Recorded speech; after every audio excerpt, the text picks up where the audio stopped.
తెలివైన మేక. అనగనగా ఒక చిన్న గ్రామంలో ఒక మేక జీవించేది.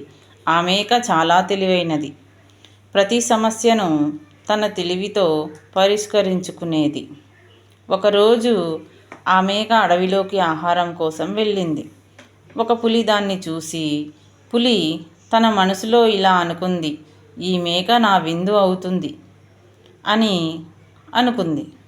పులి మెల్లగా దాని దగ్గరకు వచ్చి మేకతో ఇలా అంది, మేక, నువ్వు చాలా రోజుల తర్వాత దొరికావు నాకు. ఇప్పుడు నా భోజనం నువ్వే అని గర్జించింది. మేక లోపల భయపడినా తన తెలివిని ఉపయోగించింది.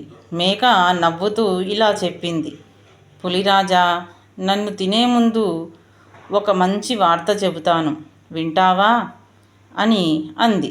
కొంచెం దూరంలో మరో పెద్ద పులి ఉంది. అది కూడా నన్ను వెతుకుతోంది. నువ్వు నన్ను తినాలనుకుంటే ముందు ఆ పులిని జయించాలి. పులి ఆశ్చర్యపోయింది. మరొక పులి ఎక్కడుంది అది అని అడిగింది. మేక అంది, నాతో రా, చూపిస్తాను అని తన వెంట తీసుకువెళ్ళింది. మేక పులిని ఒక బావి దగ్గరకు తీసుకువెళ్ళి, చూడు, అదిగో ఉంది అని బావి నీళ్లలో తన ప్రతిబింబాన్ని చూపించింది.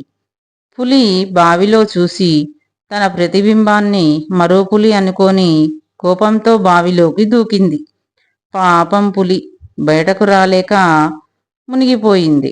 మేక మాత్రం చిరునవ్వుతో తన గ్రామానికి తిరిగి వెళ్ళి సురక్షితంగా ఉంది. నీతి ఏమిటంటే, కష్ట సమయంలో భయపడకుండా తెలివిని ఉపయోగిస్తే ఏ సమస్యనైనా జయించవచ్చు. తెలివి బలం కంటే గొప్పది.